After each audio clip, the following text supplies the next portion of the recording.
Haleluya, puji nama Tuhan. Selamat sore bagi sidang jemaat Tuhan. Di saat sore hari ini kita dapat berkumpul kembali dalam Sabda Tuhan. Saya mengundang sidang jemaat Tuhan bangkit berdiri. Kita akan mulai ibadat kita di saat sore hari ini dengan pujian kita, kasih Yesus indah dalam hidupku.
Ulangi pujian dari awal, kasih Yesus indah dalam kasih hati dan jiwa, dapat hidup tanpa kasih-Mu, pegang tanganku sepanjang jalan.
Kasih Kristus, Ibu Ita membawa kita dalam doa pembukaan.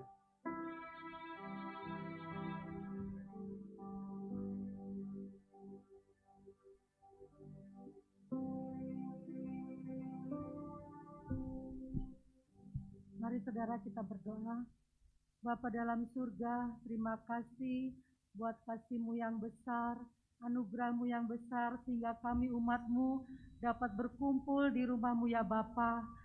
Saat ini Tuhan, hati kami rindu untuk memuji, membesarkan nama Tuhan. Biarlah Engkau hadir Tuhan di atas puji-pujian kami. Tuhan memberikan kepada kami kepuasan, sehingga Tuhan kami boleh mendapatkan berkat-Mu. Terima kasih Bapa, pimpin ibadah kami dari awal sampai pada akhirnya. Dalam nama Tuhan Yesus Kristus kami berdoa. Haleluya. Amin. Jemaat Tuhan tetap tinggal berdiri. Kita akan memuji Tuhan dengan pujian kita, hari ini kurasa bahagia.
dengan tangan.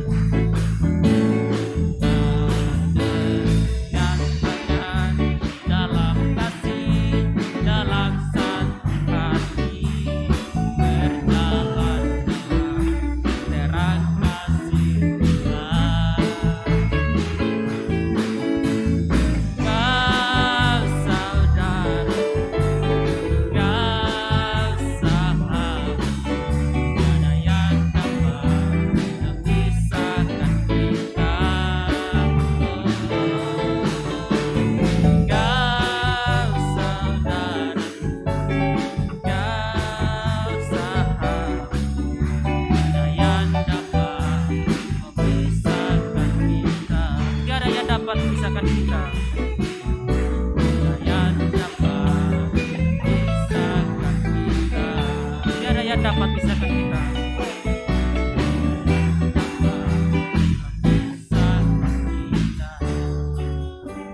Di nama Tuhan, jemaat Tuhan silakan duduk. Kita masih memuji Tuhan lagi dengan pujian kita, damai yang diberikan.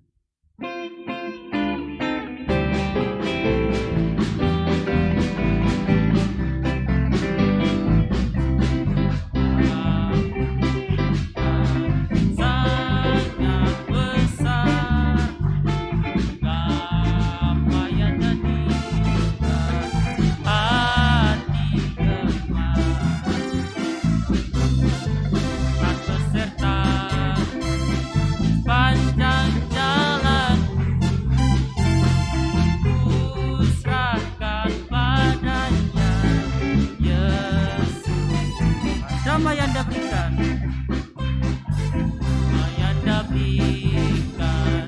sangat besar.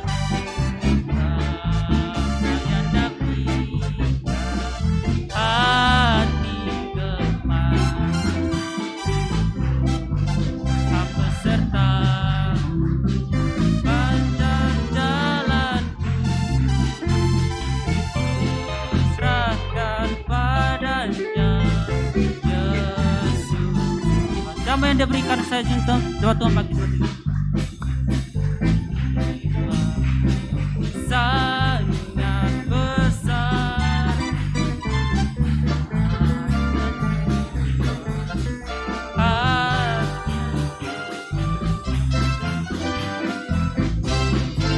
apa serta panjang jalan, serahkan padanya Yesus. Ku serahkan padanya Tuhan. Ku serahkan padanya Yesus. Ku serahkan pada Yesus Tuhan. Ku serahkan padanya Yesus. Di nama Tuhan, jemaat Tuhan tetap tinggal berdiri. Sebentar lagi kita akan dikuatkan oleh kebenaran firman-Mu, kita diisi oleh kebenaran firman-Mu. Kita naikkan pujian penyembahan kita, hanya Yesus jawaban hidupku, kalau ku cari Kamu.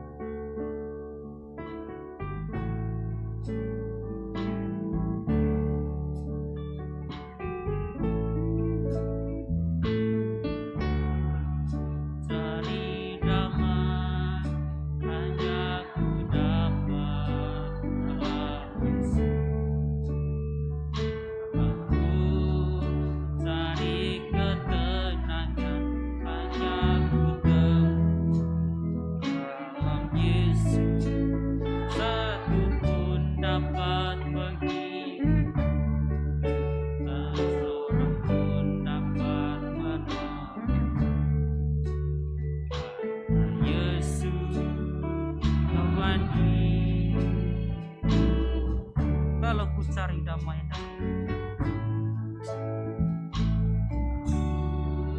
cari damai, hanya ku dapat dalam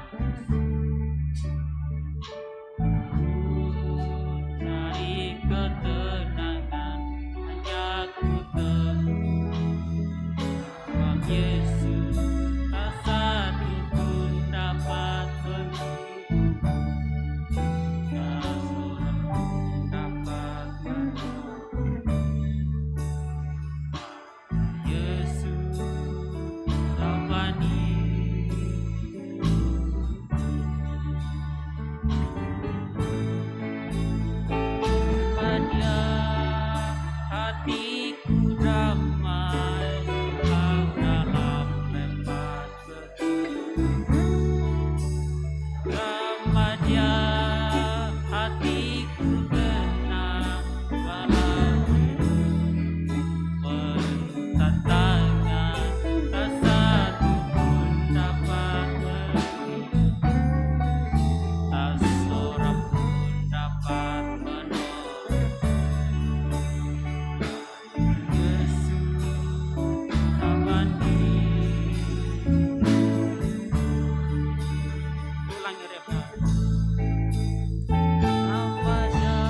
cawan hidupku.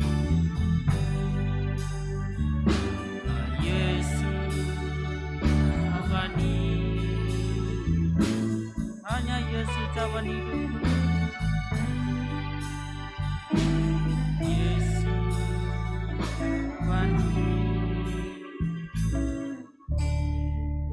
Dan kasih Kristus, Ibu Titin bawa kita dalam doa firman Tuhan.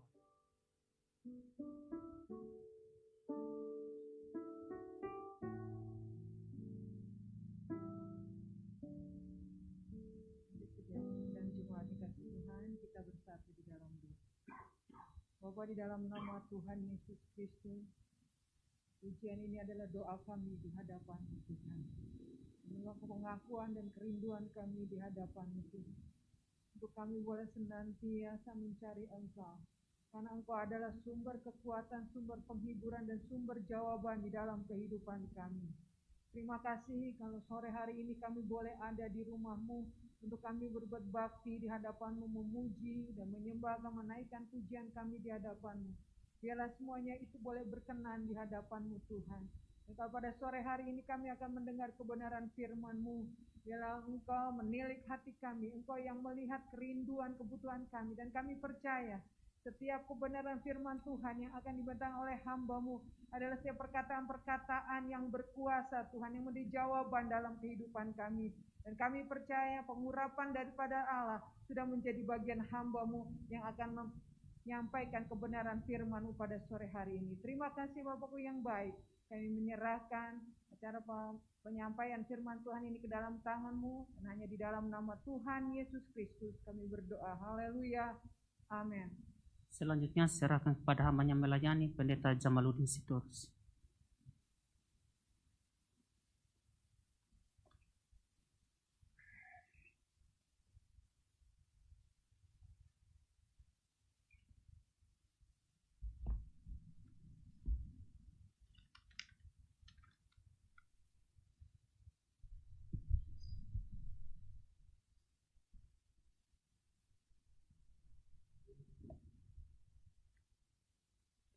Haleluya. Puji Tuhan. Salam sejahtera dalam kasih Yesus Kristus Tuhan kita. Kita bersyukur kepada Tuhan untuk kesempatan dan kesehatan yang Tuhan karuniakan kepada kita. Kita bisa beribadah kepada Tuhan. Juga terhadap seluruh jemaat yang terkoneksi dalam saluran ini, salam sejahtera dalam kasih Yesus Kristus Tuhan kita. Saya bersyukur untuk kesempatan yang Tuhan percayakan melalui Ibu Gembala menyampaikan firman Allah yang kesekian kalinya di tempat ini. Dan sesuai dengan tema bulanan gereja kita, kita akan melihat Matius pasalnya yang ke-5, ayatnya yang ke-9. Matius pasalnya yang ke-5 ayatnya yang ke-9. Berbahagialah orang yang membawa damai, karena mereka akan disebut anak-anak Allah. Sekali lagi, berbahagialah orang yang membawa damai, karena mereka akan disebut anak-anak Allah. Pembawa damai, membawa damai, pendamai. Damai adalah satu kata dengan sejuta arti, sejuta makna bagi setiap orang. Ada hasrat kerinduan setiap orang untuk mendapatkan damai, memiliki damai. Tapi masalahnya adalah damai itu seolah sangat sulit untuk didapatkan. Setiap orang memiliki gambarannya masing-masing tentang damai itu. Lalu kemudian orang mengejarnya, tetapi kemudian dia tidak mendapatkannya. Lalu dia berpikir damai itu adalah begini. Lalu dia mengejarnya, mengarahkan seluruh pandangannya ke situ. Setelah dia mendapatkannya, ternyata tidak damai juga. Dia cari lagi menurut damai menurut orang lain. Dia inginkan hal itu, dia mendapatkannya, tapi ternyata tidak damai juga. Jadi di manakah damai itu? Damai itu ternyata adalah satu kata yang sangat dirindukan, namun tidak semua orang mendapatkannya. Tidak semua orang memilikinya. Setiap orang punya penggambarannya masing-masing terhadap damai itu. Ada orang berpikir bahwa damai itu kalau tinggal dalam ketenangan, maka orang pergi ke gunung mencari ketenangan. Tapi tidak ada damai di sana. Dia hanya damai 1 hari. Setelah itu hari kedua, minggu kedua, bulan kedua, tidak damai lagi. Maka dia harus pindah lagi. Karena damai ini ternyata tidaklah damai yang selamanya. Lalu orang berpikir yang ini adalah damai. Tidak ada permusuhan. Lah di mana ada tempat tidak ada satu konflik? Adakah di dunia ini tempat yang tidak ada persoalan? Yang tidak ada konflik? Kalau demikian, bagaimana kita mendapatkan damai? Ada orang berpikir damai itu adalah kalau saya memiliki ini dan itu, saya akan bahagia, saya akan damai. Lalu kalau orang tidak memiliki itu, apakah dia tidak bisa damai? Karena tidak semua orang seberuntung dia, bisa ke sana, bisa kemari, bisa memiliki ini dan itu. Tidak sesempurna yang dimiliki oleh orang lain. Dia tidak punya itu, lalu dia nggak bisa damai. Dia tidak memiliki damai. Maka ayat ini menjadi tidak relevan bagi orang-orang itu jadinya. Ini hanya menjadi relevan untuk orang-orang tertentu. Jadi apa itu damai? Saudara punya gambaran masing-masing tentang damai? Saya masih ingat waktu ini masih gereja lama. Bapak Gembala menggambarkan damai itu demikian. Pada suatu kali katanya ada sayembara yang dilakukan oleh suatu badan rohani dengan tema lukisan damai. Sayembara yang dilakukan oleh gereja dengan tema lukisan damai. Maka setiap pelukis mulai mengekspresikan damai menurut. Dan setelah selesai penggambaran itu menyangkut damai itu digambarkan seperti tinggal dalam suatu tempat yang begitu indah. Ketinggian dengan pemandangan yang indah. Semuanya indah. Damai itu indah. Maka orang seringkali berkata damai itu indah. Dia mendekatkan damai dengan keindahan. Lalu ada orang berpikir damai itu adalah tenang. Dia menggambarkan seperti seseorang ada di atas perahu, di atas danau yang tenang dengan matahari senja. Damai itu tenang. Ada juga orang menggambarkan damai itu seperti adanya hamparan sawah, burung-burung ada di sana. Semua punya gambarannya masing-masing tentang damai. Tetapi ada satu lukisan yang menggambarkan damai berbeda dengan pemikiran setiap orang. Dia menggambarkan damai dalam suatu potret lukisan dengan dasar warna hitam. Ada cabang pohon di situ dan ada sarang kar burung di situ dengan anaknya. Lalu ada gambaran badai yang besar, kilat menyambar, hujan besar. Damai. Dia menggambarkan damai dalam kekacauan. Tapi ada sangkar burung di situ. Dan itulah damai. Menurut dia. Entah menurut kita masing-masing apa itu damai. Tapi kalau kita balik kepada pernyataan pujian tadi, kalau ku cari damai, ternyata di mana-mana tidak ada damai. Damai itu bukan menyangkut yang di luar. Dunia ini tidak akan ada tempat yang damai. Itu pasti dunia ini tidak akan bertambah baik. Karena kejahatan akan semakin merajalela. Di mana ada damai? Kalau kita bersandar kepada dunia ini, tidak akan ada damai yang sejati. Mungkin bisa damai 1 minggu, bisa damai 1 bulan. Tetapi setelah itu apakah masih bisa damai? Kalau ku cari damai, hanya ku dapat di dalam itu. Tidak ada di tempat yang lain. Damai itu bukan menyangkut di luar diri manusia. Damai itu menyangkut di dalam. Dunia ini boleh bergejolak seperti gambaran lukisan tadi. Ada badai di sana, ada halilintar di sana, ada angin yang keras, kegelapan yang pekat. Tetapi sangkar burung, anak burung, damai. Diombang-ambingkan oleh angin, tapi damai dia. Mengapa dia damai? Padahal di luar sangkar begitu kacau. Karena ada induknya di situ. Anak itu damai karena induknya ada di situ. Kita mau mencari damai kemana?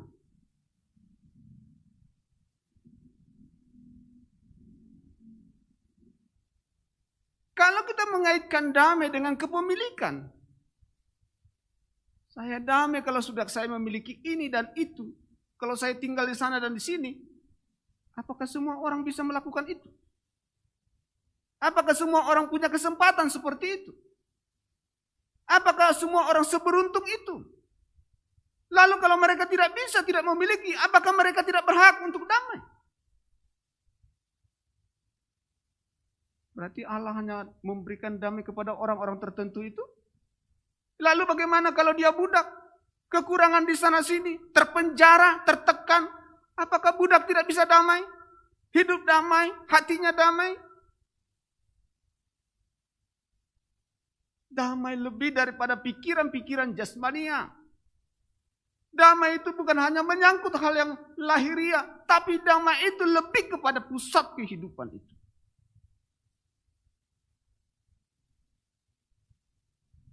Dalam Matius pasalnya yang ke-5, ayatnya yang ke-9. Berbahagialah orang yang membawa damai, karena mereka akan disebut anak-anak Allah. Ada dua kebenaran yang bisa kita dapatkan dari ayat yang ke-9. Berbahagialah orang yang membawa damai, karena mereka akan disebut anak-anak Allah. Yang pertama adalah, orang yang membawa damai, orang berbahagia. Itu kebenaran pertama dari ayat ini. Yang kedua adalah, orang yang membawa damai adalah anak-anak Allah. Itu kebenaran keduanya. Orang yang membawa damai berbahagia, orang yang membawa damai anak-anak Allah. Dua hal itu akan menjadi ciri pembawa damai. Mengapa membawa damai? Karena dia bahagia. Di mana saja orang yang bahagia menciptakan damai. Penuh bahagianya, damai dia. Tidak bahagia dia, tidak damai dia. Lalu apa itu bahagia? Pertanyaan mungkin lagi muncul. Apa itu bahagia? Setiap orang punya definisi bahagia. Saya akan bahagia kalau memiliki ini dan itu. Saya akan bahagia kalau saya punya ini dan itu. Lah orang yang terkaya di dunia ini, nomor 1, nomor 2, baru-baru ini bercerai. Jeff Bezos dengan siapa yang satu lagi? Bill Gates. Bercerai dengan istri, berarti dia nggak bahagia dong. Maka dia bercerai. Kita berpikir kalau kita punya seperti dia, kita akan bahagia. Dia punya itu, nggak bahagia. Jadi apa itu bahagia? Nah, sekarang kita harus memperbaiki konsep pemahaman kita tentang damai, konsep pemahaman kita tentang bahagia. Karena itu adalah menjadi tolak ukurnya. Jangan sampai konsep duniawi yang kita bawa kepada anak-anak Tuhan, lalu kita kemudian anak Allah tapi hidup dengan konsep duniawi. Enggak bakalan jadi bahagia itu. Itu sebabnya berbahagialah orang yang membawa damai. Kemana dibawa damai? Ke dunia ini. Kepada siapa? Orang dunia ini. Kenapa? Dunia ini enggak ada damai. Maka berbahagia orang yang membawa damai. Siapa yang membawa damai itu? Kepada siapa? Kepada dunia. Siapa membawa kepada siapa? Jelas berbahagialah orang yang membawa damai. Berarti siapa itu? Dunia ini. Kenapa dunia ini tidak ada damai? Kenapa dia tidak punya damai? Punya segala-galanya. Yang diinginkan oleh semua manusia dunia yang ada pada orang itu. Tapi ternyata hidupnya tidak damai. Hidupnya tidak bahagia. Jadi apa itu bahagia? Apa itu damai? Berbahagialah orang yang membawa damai.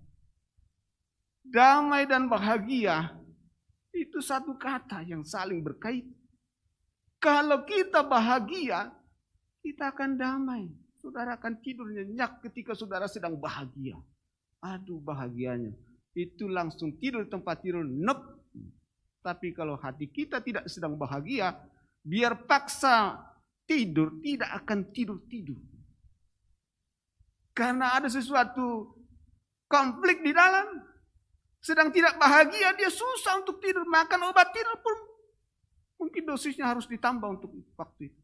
Karena hatinya sedang gelisah, resah, takut. Saudara pernah melihat orang yang sedang ketakutan? Gak bahagia. Wajahnya saja tidak menunjukkan kebahagiaan. Kebahagiaan di hati terpancar itu dalam suatu sikap. Apa? Damai. Damai. Nah pertanyaannya bagaimana orang memiliki damai? Bagaimana orang memiliki bahagia? Karena berbahagialah orang yang membawa damai. Maka itu berkaitan langsung dengan ayatnya yang bagian B. Karena mereka disebut anak-anak Allah. Orang-orang yang membawa damai adalah anak-anak Allah. Di sini intinya. Anak-anak Allah hidup bahagia. Anak-anak Allah hidup dalam damai. Maka yang tidak bukan anak Allah. Dia menjadi tidak bahagia. Tidak damai. Kalau kita mundur ke belakang. Jauh dalam kitab Kejadian. Kejatuhan manusia ke dalam dosa. Telah menciptakan ketidakdamaian. Ketidakbahagiaan. Satu. Manusia itu menjadi takut. Dia menjadi takut. Ketakutan. Kenapa? Putus hubungan dengan Tuhan. Berdosa. Putus hubungan dengan Tuhan. Mengakibatkan orang menjadi takut. Dia secara pribadi pun menjadi gelisah. Lalu kemudian dosa itu juga menciptakan hubungan tidak harmonis. Dengan siapa? Dengan Hawa. Mereka saling mempersalahkan. Ini salahnya si Hawa ini. Dia yang makan. Dia beri, maka aku makan katanya. Saling mempersalahkan.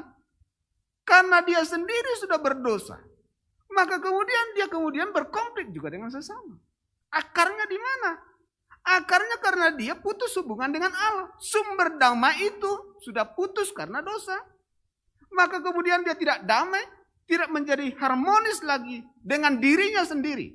Tidak harmonisnya orang dengan Allah membuat dia tidak harmonis dengan dirinya. Membuat dia tidak harmonis dengan orang lain. Membuat dia tidak harmonis dengan lingkungan ini. Onak dan duri akan menjadi makanan. Jadi dosa menciptakan ketidakharmonisan. Karena putusnya disharmonisasi hubungan dengan Allah karena dosa. Menciptakan disharmonisasi dengan dirinya. Disharmonisasi dengan orang lain. Disharmonisasi dengan dunia ini. Lingkungan ini. Maka bagaimana orang mau mendapatkan damai? Tidak ada damai. Dan itu dinyatakan dengan apa? Perang-perang ini. Entahkah itu perang yang sampai nyata berhadapan bunuh-membunuh. Entahkah itu perang dalam hal apa. Konflik-konflik ini adalah bukti dari ketidakdamaian.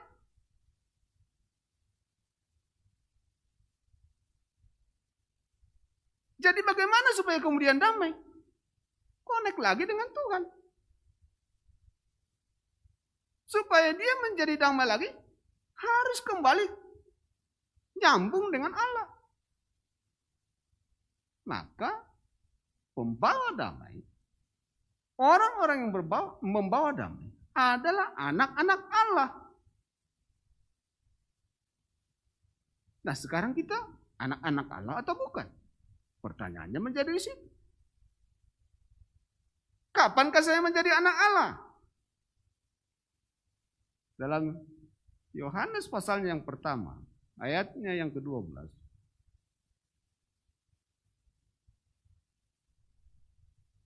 Yohanes 1 ayat 12, tetapi semua orang yang menerimanya diberinya kuasa supaya menjadi anak-anak Allah. Yaitu mereka yang percaya dalam namanya. Orang yang percaya kepada Yesus menjadi anak-anak Allah. Dan itu sebabnya Matius pasalnya yang ke-5, ini urusan guru Yesus dengan muridnya. Berarti ini murid adalah orang yang percaya kepada Yesus. Itu sebabnya dia berkata kepada muridnya, berbahagialah orang yang membawa damai. Dia siapa? Murid-murid itu diposisikan menjadi pendamai, pembawa damai. Bagaimana? Bagi dunia ini. Sekarang kita anak Tuhan, anak Allah. Kalau menurut ayat ini, semua orang yang percaya kepadanya, yang menerimanya, diberinya posisi menjadi anak-anak Allah. Maka seharusnya semua orang yang percaya kepada Tuhan, dia kemudian membawa damai. Kenapa kemudian percaya Yesus membawa damai? Karena dia kemudian menjadi connect kembali dengan Allah. Terhubung kembali dengan Tuhan. Dan nyambungnya hubungan orang itu dengan Allah menciptakan damai di hati, menciptakan damai kepada sesama. Jadi mendamaikan orang adalah mempertemukan orang dengan Allah. Menyelesaikan persoalan yang sejati adalah mempertemukan seseorang dengan Allah. Selesai urusan itu. Sebesar apapun persoalannya, kalau seseorang sudah berjumpa dengan Tuhan, dia akan damai. Siapa anak-anak Allah? Anak-anak Allah adalah anak-anak yang terkoneksi dengan Allah. Teosentris. Berpusat kepada Allah. Dunia ini dan manusia di dunia ini adalah manusia sentris. Men sentris. Men oriented. Self oriented. Yang satu self oriented. Yang satu God-oriented. Anak-anak Allah God-oriented. Orang dunia ini self-oriented. Dia membawa orang kepada dirinya. Dia membuat orang cocok dengan dirinya. God-oriented, dia membuat dirinya untuk dunia. Maka dia merendahkan diri. Allah yang maha tinggi menjadi manusia. Mempersamakan dirinya dengan manusia. Untuk membuat hubungan dengan manusia. Dia yang datang mencari. Dia tidak menunggu. Orang-orang yang kemudian disebut anak-anak Allah adalah orang-orang yang God-oriented. Yang teosentris. Bukan egosentris. Bukan self-oriented. Orang yang self-oriented dan egosentris itu damai yang terbatas. Karena tidak selalu semua orang akan mau melakukan seperti yang kita mau. Karena dia juga punya kemauan. Saya punya kemauan, saya paksa dia seperti yang saya mau. Gak bisa.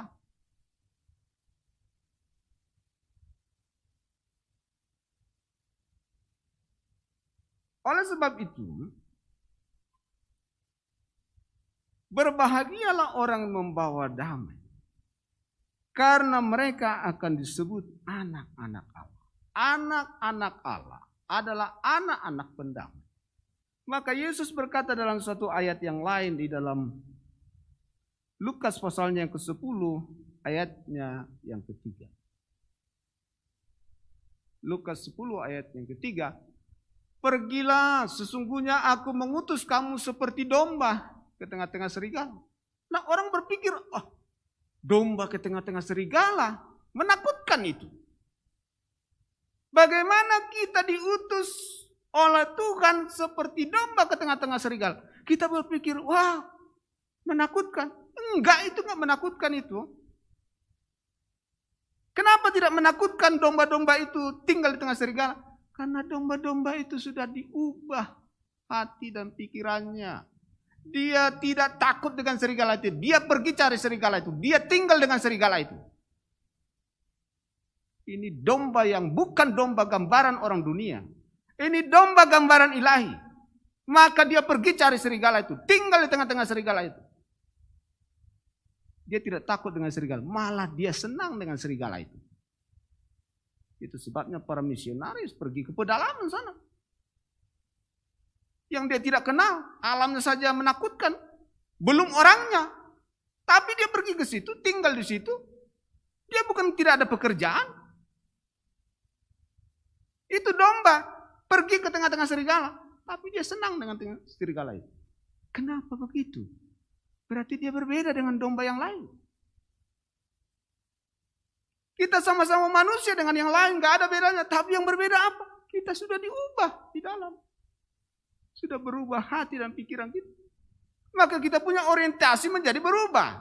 Orientasi berubah, langkah berubah. Itu sebabnya ketika orang berjumpa dengan Tuhan, orientitnya kepada Allah, maka dia berubah arah. Berubah arah itu bertobat. Kenapa orang kemudian berubah arah? Karena sekarang dia God oriented. Bukan lagi self oriented. Jadi damai, orang yang membawa damai adalah anak-anak Allah. Dia orang yang berbahagia.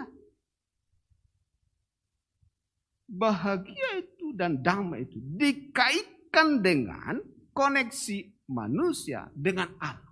Hubungan damai itu. Damai itu tercipta karena manusia kembali kepada Allah.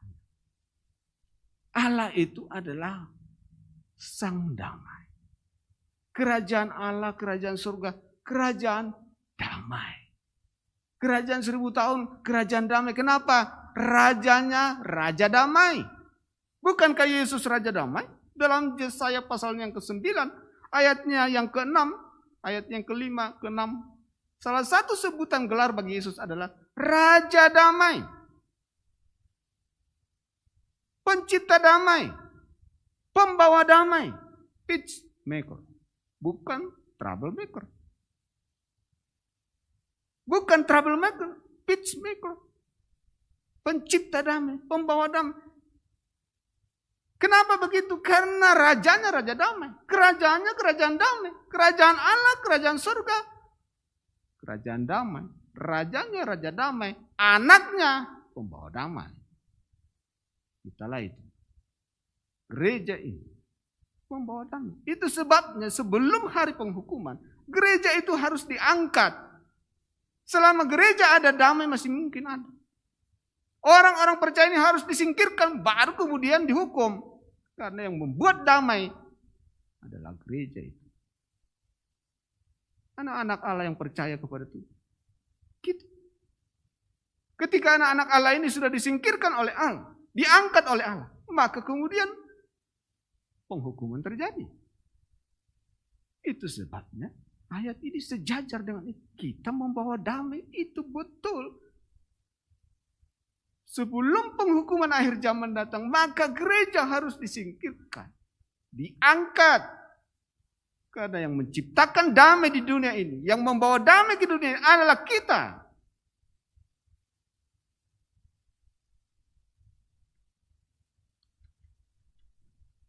Oleh sebab itu, bagaimana supaya hidup damai? Mengapa orang membawa damai?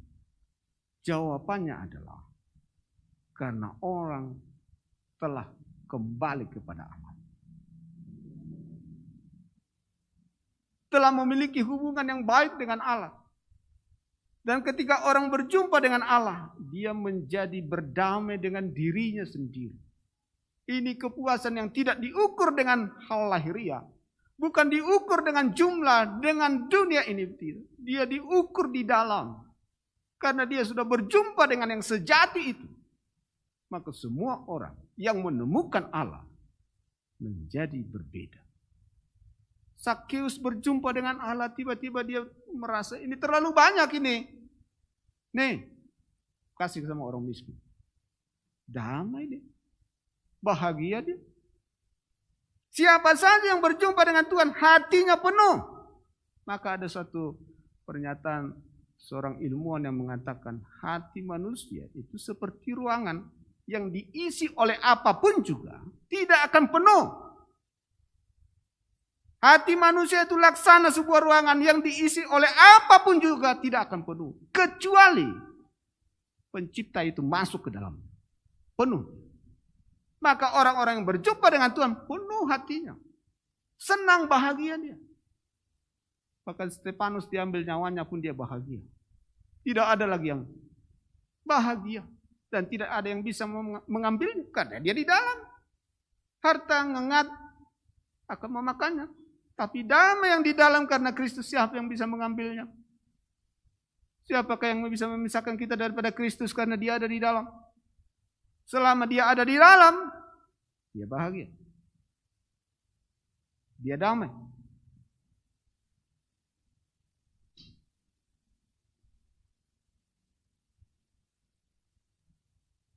Pembawa damai,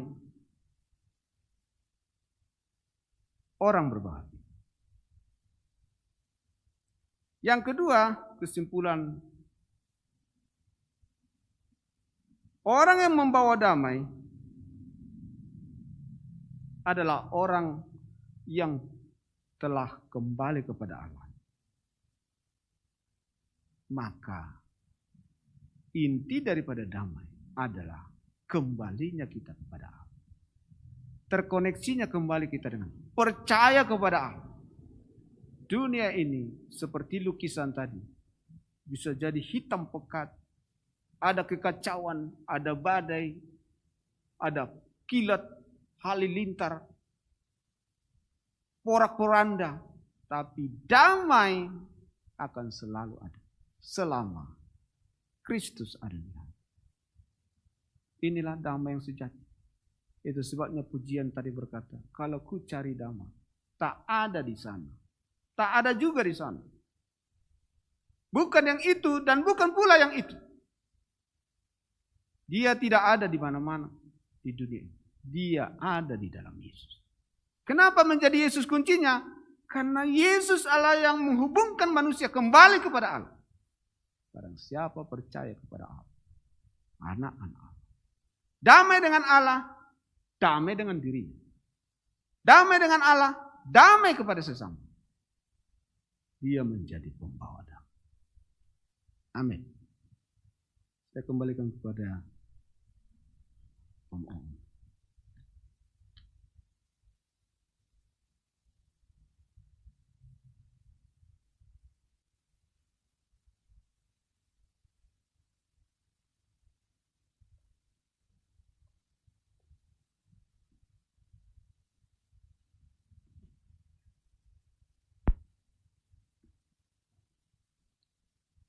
Puji Tuhan, kita berdiri bersama-sama kita.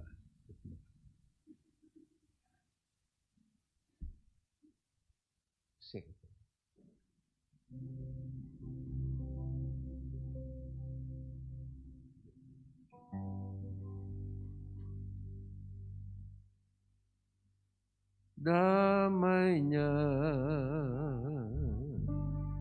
bagiku.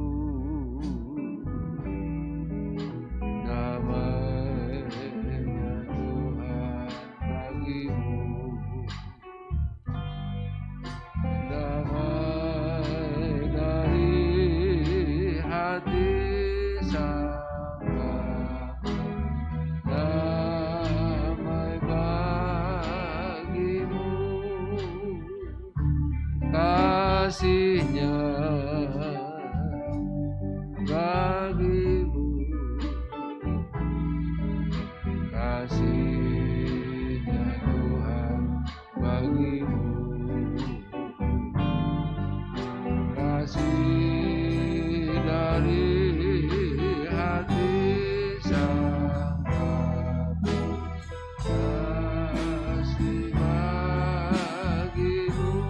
damainya. Damainya. Nanti Bapak Haryandi tampil depan untuk berdoa. Damainya Tuhan bagimu.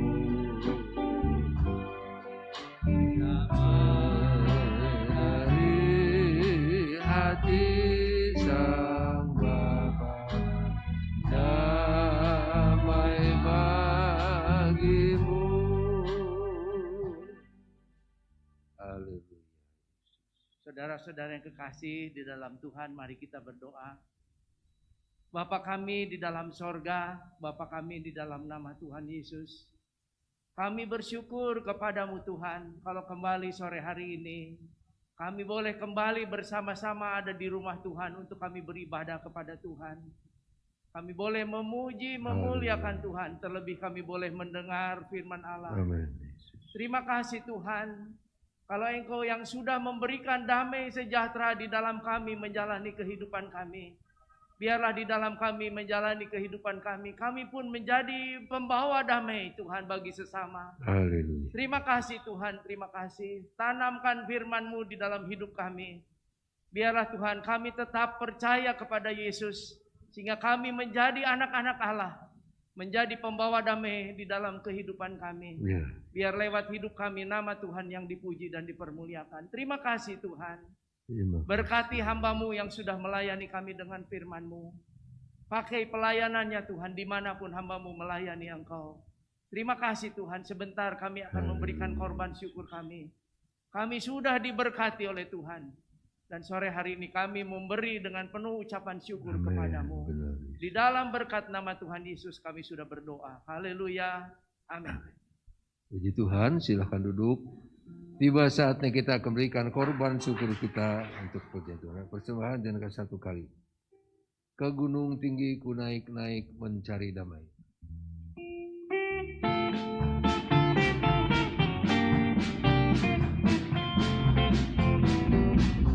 Ke gunung tinggi ku naik-naik mencari damai.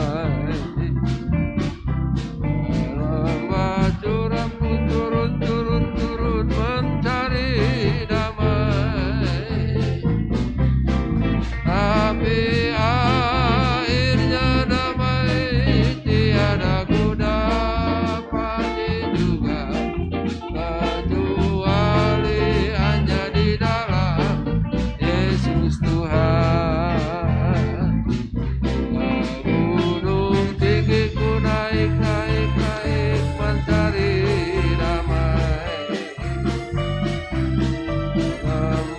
curamku turun mencari damai, tapi akhirnya damai tiada ku dapati juga, kecuali hanya di dalam Yesus Tuhan. Kecuali hanya di dalam Yesus Tuhan, kecuali hanya di dalam, kecuali hanya di dalam Yesus Tuhan.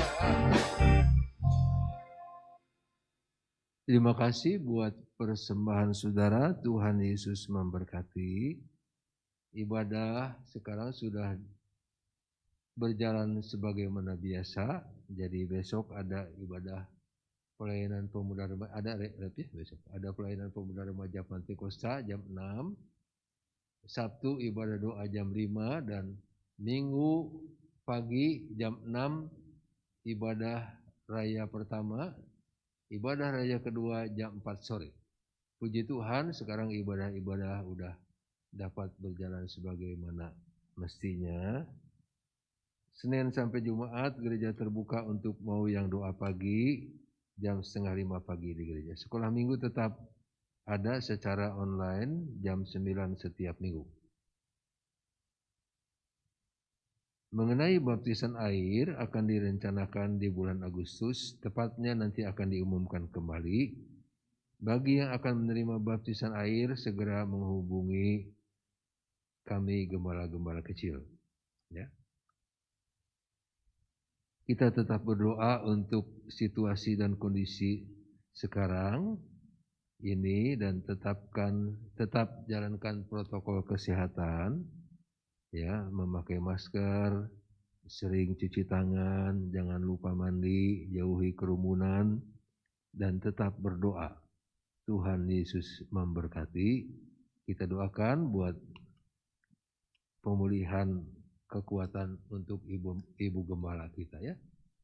Tuhan kuatkan. Kita berdiri bersama-sama, kita tutup ibadah ini.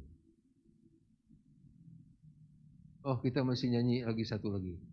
Tuhan Yesus baik, bisa ya?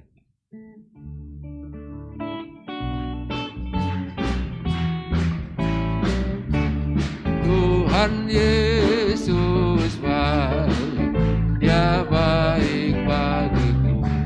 Tuhan Yesus baik, Dia baik bagimu. Tuhan Yesus baik, Dia baik bagi semua. Segala waktu Tuhan Yesus selalu baik.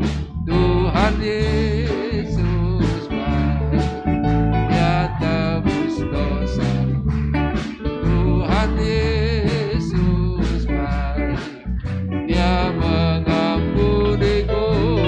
Tuhan Yesus baik, Dia menyelamatkan. Segala waktu Tuhan Yesus selalu baik. Dahulu aku muda sampai jadi tua, tak pernah kulihat anaknya minta-minta. Tuhan Yesus baik, Dia baik bagiku. Segala waktu Tuhan Yesus selalu baik. Dahulu aku muda sampai nanti tua. Nanti saya minta dengan kasih Bapak Pendeta Revi Awon Datu akan menutup ibadah ini dalam doa. Anaknya minta-minta, Tuhan Yesus baik. Ya.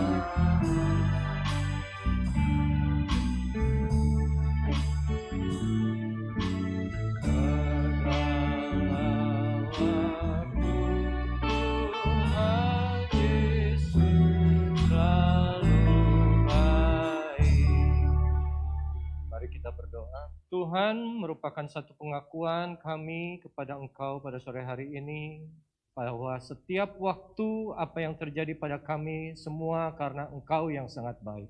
Khususnya Tuhan Yesus yang senantiasa memberikan kedamaian dan kesempatan juga kepada kami semua sore hari ini kembali boleh datang beribadah, berkumpul bersama, memuji, menaikkan syukur atas semua kebaikan yang sudah kami terima dan juga menikmati firman-Mu. Tuhan Allah Bapa yang baik, biarlah kami boleh senantiasa menikmati hak yang indah ini, sehingga kami masih boleh berkumpul bersama sebagai anak-anak Tuhan, jemaat GPD Cianjur, untuk selalu beribadah, menyatukan hati, menyatukan pikiran kami, sekuat tenaga kami, untuk senantiasa memuji, membesar, memuliakan nama-Mu Tuhan. Terima kasih Bapa, terima kasih Tuhan. Kalau pada sore hari ini kami mau berdoa untuk Ibu Gembala kami, terima kasih Kau sudah pulihkan kesehatannya, Kau sudah kembalikan kesehatannya, sehingga pada waktunya nanti beliau kembali boleh bergabung dengan kami semua. Terima kasih Tuhan, kami juga berdoa untuk Bapak Wakil Gembala Umo Ong. Senantiasa kesehatannya, kekuatannya juga kami serahkan ke dalam tangan-Mu. Biarlah hari-harinya boleh ada di dalam perlindungan tangan-Mu. Keluarganya, usahanya, pelayanannya senantiasa menyenangkan hati-Mu selalu. Terima kasih Bapa. Kami juga berdoa untuk hamba-Mu yang membawakan firman Tuhan, Bapak Jamaluddin Sitorus. Biarlah kami boleh berdoa berkat Tuhan turun atas kehidupannya, keluarganya, pelayanannya, sidang jemaatnya. Dimanapun dia berada, Engkau pakai sebagai guru, sebagai pengkhotbah. Biarlah dia boleh menjadi corong suara kebenaran Tuhan. Terima kasih Bapak, terima kasih Tuhan. Kami percaya Engkau sudah memberkati semua pelayan yang mengambil bagian pada sore hari ini. Dan khususnya juga Engkau sudah memberkati semua kami yang datang ibadah pada sore hari ini. Semua yang datang memiliki pekerjaan, memiliki usaha. Biarlah kami serahkan juga ke dalam tangan-Mu Tuhan di masa-masa yang sulit ini. Kami boleh percaya selalu, kami tidak tinggal diam, kami tidak dibiarkan Tuhan. Tangan-Mu senantiasa memegang tangan kami semua. Terima kasih Bapak, terima kasih Tuhan. Dan sebentar saudara, kita akan berpisah satu sama lain, tapi kita percaya tidak ada yang bisa memisahkan kita dari kasih Allah. Berkat Allah menjadi bagian kita selama-lamanya. Juga damai sejahtera dari Yesus Sang Putra dan kekuatan dari Roh Kudus senantiasa mengikat kita menjadi satu mulai saat ini sampai Maranatha, Tuhan datang yang kedua. Dalam nama Tuhan Yesus Kristus yang percaya katakan amin. Tuhan memberkati.